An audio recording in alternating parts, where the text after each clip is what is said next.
Stocks and bonds. I'm sure that at some point in your life you have come across this phrase. And if you have not, I am very honored to be the one to introduce you to it. But stocks and bonds, those two pillars of investing, I always kind of knew what stocks were, even if I didn't consider myself an expert.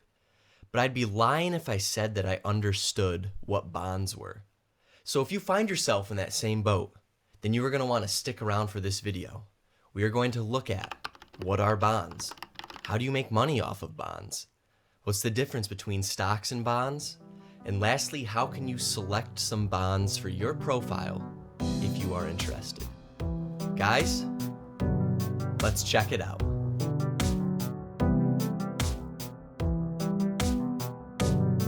If you are new to the Financial Bartender, our motto here is very simple.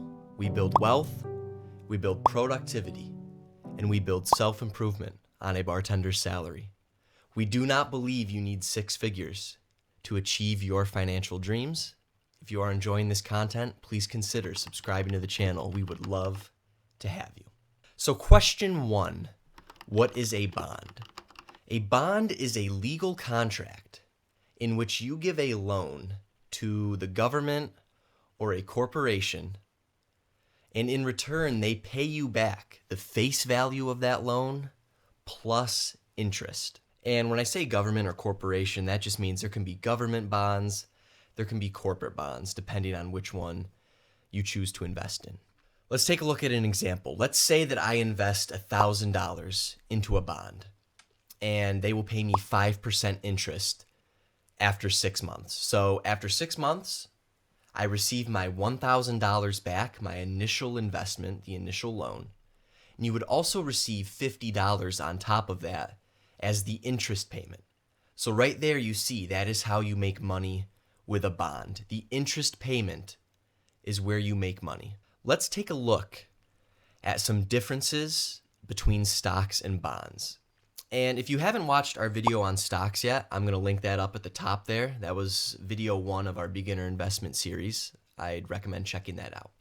But we discussed in that video how when you purchase a stock, you are buying an ownership stake in a company. There is no ownership stake with a bond. It is simply a loan that you pay out and then you will receive back at a later date. And we also talked about how when you invest in a stock, that price can go up, that price can go down. That does not occur with a bond. You pay the loan, you receive the interest back. There is no fluctuation in the price like there would be with a stock. And you can see why bonds are viewed as a safer investment than stocks. You usually know what you're getting back with a bond. Compared to a stock, it's very uncertain where that price will go. If I was to put it in another way, when you invest in a stock, you aren't guaranteed anything. There is no way to forecast what is coming.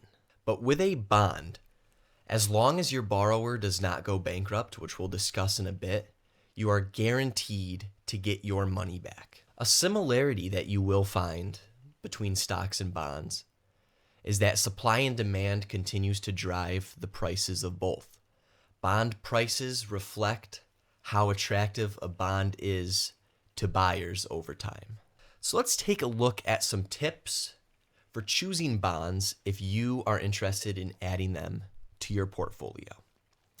And tip number 1 is going to be look for bonds with trustworthy credit. Now, what do I mean by that? If a borrower is credit worthy, then you are guaranteed to receive your loan back plus the interest. But if you invest in a bond and that borrower goes bankrupt, you will receive nothing back. So it's very important when looking at bonds to invest in. You want to try to find bonds that have a good credit score. They are credit trustworthy. You may be asking me, how in the world do I know if a borrower is credit trustworthy? But luckily, I have the answers for you. You can find this online. Standard & Poor's is a great website. You'll want to check that out. And you're looking for bonds that fall under that investment grade bond. Those are usually trustworthy. They have good credit. you can pretty much guarantee that you will be getting your money and interest back. The second thing that you want to look at when investing in bonds is the yields, basically the interest that you will receive back. You have to be careful here. Companies that offer really high yields are usually companies that do not have great credit, and therefore they are trying to draw people to them. They know that their score and trustworthiness is not going to look good. On the flip side, companies where you're usually guaranteed your money back are trustworthy, but they may offer lower yields. That's where you have to judge. What are you looking for right now? What are you willing to risk? And you have to make that decision for yourself. But those are two things to keep in mind: credit trustworthiness and the yields that are promised. And so I just want to finish with some closing thoughts. Here at the Financial Bartender, we have always preached doing your own research and putting together an investment plan that is right for you. Because at the end of the day, it is your money, it is your life. I'm not sitting here telling you to invest in a bond. You should only be doing that if that's right for you. If I'm being honest, I do not invest in any bonds right now. And that's because I've looked at where I am right now financially and where I'm trying to get to and what I'm okay with risking. And I don't feel like I need the protection that bonds may offer against stocks. But that is completely different from what you might be looking to do right now. And that is the beauty of investing, and that is the beauty of what we teach here at the Financial Bartender. It is different for everyone. So please take a look at where you are right now and what you're trying to get to. And if bonds are right for you, I hope this video was helpful. And if not, I'm going to have plenty more videos coming with lots more investment tips to help you succeed. Thank you.